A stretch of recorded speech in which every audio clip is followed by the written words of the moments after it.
Exetec, vídeo anual, resultados de 2018. Vamos falar um pouquinho aqui da Exetec. Exetec que é uma incorporadora de empreendimentos imobiliários, ou seja, constrói prédios. E a primeira coisa a se falar é que se você só quer ter na carteira empresas que você vai olhar rapidamente ali o quadro da Basta, sem se preocupar muito e um pouco mais a fundo na empresa, essa empresa não vai servir para você. Ela é impossível de ser acompanhada de forma superficial, ou só por números frios, ou só por algum quadro. É uma empresa que tem um ciclo grande dos seus negócios, é uma empresa cíclica e, invariavelmente, ela vai passar por ciclos de baixa economia, onde os resultados dela, os números, pelo menos, vão ser muito afetados, especialmente o DRE. Então, se você for querer acompanhar essa empresa pelo DRE, você simplesmente não vai conseguir, ou você vai acabar vendendo ela no fundo. Então, é uma empresa que você precisa ter um mínimo de dedicação para entender o case dela, como ela funciona, mas em contrapartida não é assim, nada de tão complicado, você não precisa ser nenhum fora de série para acompanhar a empresa. A gente tem bastante material aí no site, inclusive, até um canal muito aberto com o RI da Exetec, que foi aberto aí através do trabalho do Mille. Então não é nada de outro mundo acompanhá-la também. Então, vamos começar falando aqui dos pontos fortes que eu acredito que a Exetec tenha. Primeiro a destacar seria a verticalidade da empresa. Ela trabalha em todos os ramos aí da incorporação imobiliária, desde da construção propriamente dito até a parte imobiliária. Ela também financia diretamente os seus clientes. Ela não terceiriza nenhum estágio da sua obra, né? Então isso dá para ela aí um poder de negociação, né, bastante alto e facilita muito as coisas para ela, né? Isso talvez seja uma das grandes vantagens da companhia. Outra grande vantagem é a estrutura de capital dela, que é bastante diferenciada se você compará-la com os seus pares.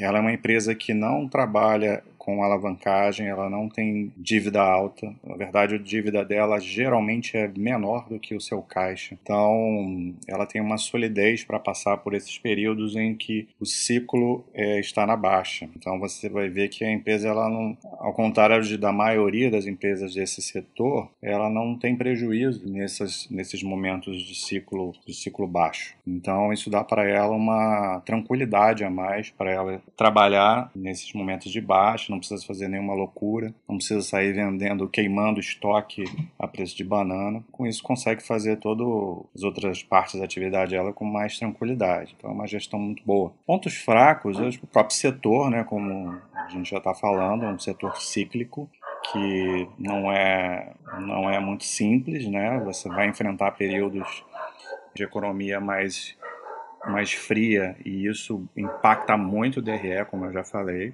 Então, esse seria aí um ponto fraco dela, apesar de que ela acaba passando bem por isso.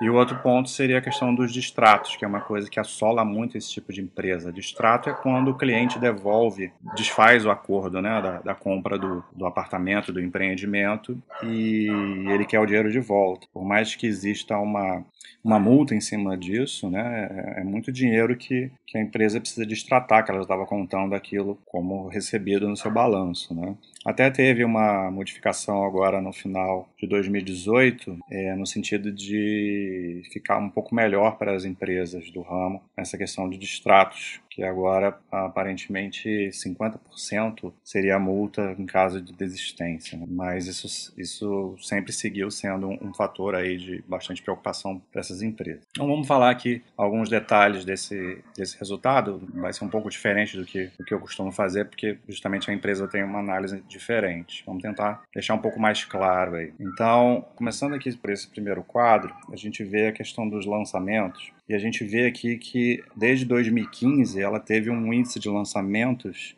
muito baixo, né? Aqui a gente tem o VGV em milhões, que é o valor geral de vendas, né? Quanto poderia ser vendido esses empreendimentos. E essa justamente desse parte do ciclo aí que era a parte baixa do ciclo. Só que ela veio crescendo bem lentamente e agora em 2018 ela deu um certo boom. Ela tinha reportado um guidance de lançamento entre 500 milhões a 1 bilhão. e ela cumpriu, ficando aí mais ou menos no meio, com um lançamento de 753 milhões de VGV. Então, só em 2018 ela lançou praticamente tudo que ela tinha lançado nos 3 últimos anos. Esse é sinal de que ela percebe uma recuperação do ciclo e já está colocando isso em prática, né?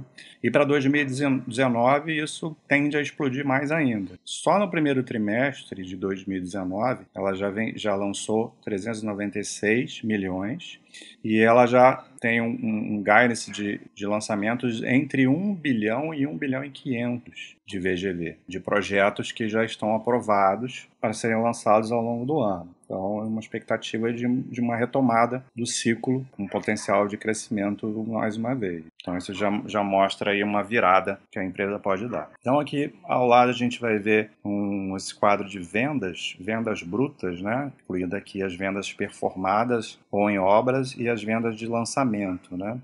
Venda performada são vendas dos empreendimentos que já acabaram as suas obras. E a gente vê que em 2018 ela teve aí vendas de 802 milhões, só que essas são as vendas brutas. Então, isso precisa ser deduzido os distratos, que é aquele ponto que a gente falou que é um ponto de atenção da empresa. Um outro grande destaque aqui no ano, e isso já vinha acontecendo, na verdade, ao longo desse ano mesmo, é uma redução cada vez maior dos distratos. A gente vê aqui do quarto tri de 2017, 86 milhões de distratos e agora nesse último quarto tri de 18, 24 milhões, uma queda substancial e como ela vem caindo em sequência. Então, o total de 2018 foi de 197. Então, você deduz isso das vendas brutas, que foi 802, e você chega aqui nas vendas líquidas de 606 milhões. Então, ao mesmo tempo que as vendas estão aumentando, os distratos estão caindo. Então, alterou essa curva aí que em algum momento estava ao contrário, né? Você tinha distratos aumentando e vendas caindo,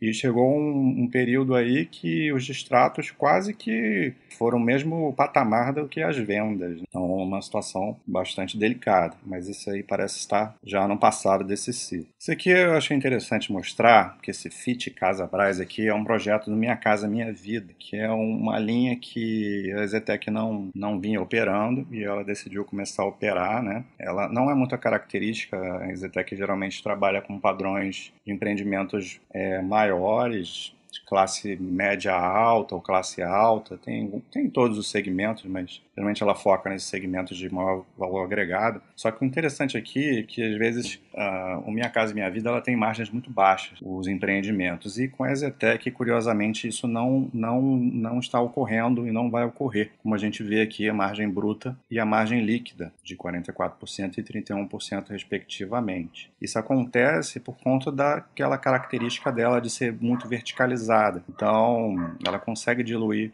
muitos custos. E uma outra coisa é que ela vem ao longo dos anos comprando terrenos de antemão. Ela tem uma quantidade muito grande de terrenos preparados para a construção e ela consegue alocar aquele terreno que se encaixa melhor com determinado tipo de empreendimento. E como ela comprou isso no passado, ou geralmente ela aproveita momentos de oportunidade onde o negócio pode ser mais bem feito, ela acaba pagando valores interessantes por esses terrenos. Então, com isso, ela vai conseguindo melhorar a sua margem até nesse tipo de empreendimento. Então, achei bem interessante essa questão aí. Vamos falar do desempenho financeiro, começando aqui com a receita líquida. Aí a gente vai perceber aquilo que eu falei no início, de que não adianta você querer acompanhar a empresa através do DRE, porque você vai ter uma visão da companhia que não é adequada para você fazer uma análise. Então, a receita líquida esse ano ela foi de 390 milhões e ela caiu 60% em relação ao ano passado, né? Muito embora a gente perceba aqui por esse quadro que o último quarto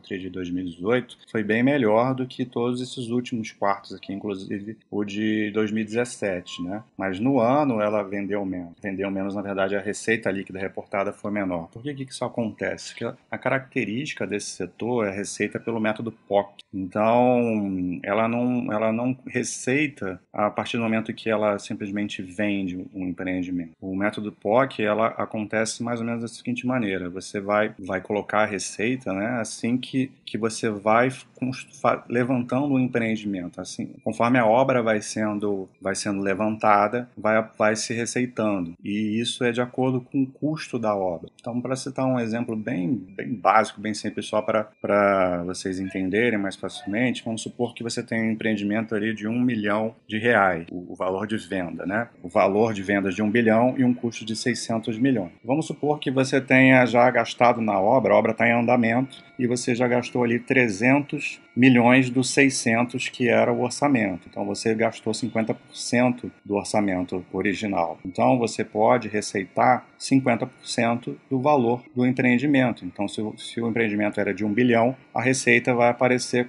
a metade, então de 500 milhões. E conforme ela vai construindo, gerando esses custos de construção, em cima dessa porcentagem ela vai receitando também. Então é assim que acontece. Então, o que acontece, como a gente teve um ciclo aí de baixa, a empresa ela parou de lançar nos últimos 3 anos. Praticamente tiveram trimestres que ela não lançava nada. Então você tem um vale de lançamentos ali e obviamente você tem muito poucos canteiros de obra hoje em dia em função disso. Estão começando a retomar. Para vocês terem uma ideia, no momento parece que são 7 canteiros de obras apenas acontecendo, né? Então, pelo método POC, essa receita vai ser baixa agora e ela vai tender a aumentar ao longo dos próximos trimestres. E esse ciclo ele dura aí mais ou menos uns 3 anos. Então, você vai precisar de 3 anos para você atingir, em tese, o topo aí do que seria o resultado realmente, não sei se correto seria a palavra, mas mais visível, né, dessa questão das receitas. O EBITDA, por exemplo, a gente nem tem aqui nesse quadro, mas o EBITDA ele foi negativo. Ele foi de 1 milhão negativo esse ano. Isso acontece justamente pela essa questão do método POC. Então não dá para achar que o resultado foi ruim por conta disso.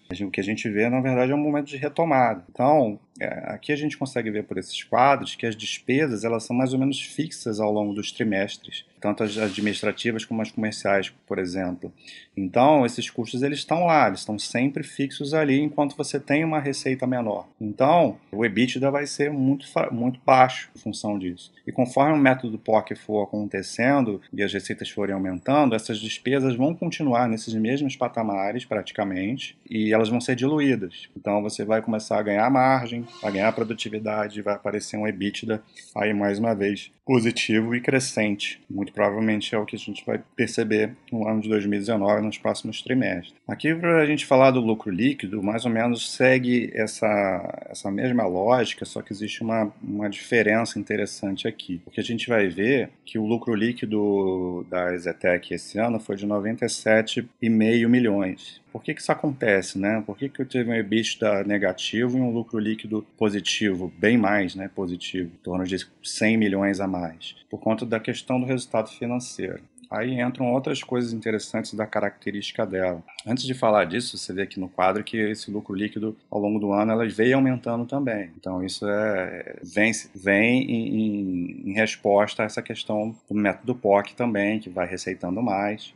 Mas a questão principal aqui, né, por que ela tem um lucro líquido positivo e tão maior do que o EBITDA, tem a ver com o resultado financeiro. O resultado financeiro ele acontece de forma bem benéfica para a empresa por 2 motivos.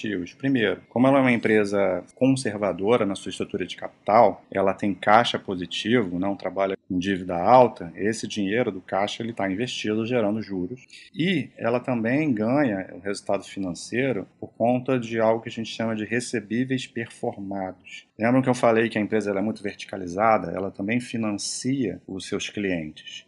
Então, ela tem uma carteira de alienação fiduciária, que são os recebíveis performados, ou seja, os empreendimentos que já foram terminados, que já foram até entregues, que começaram a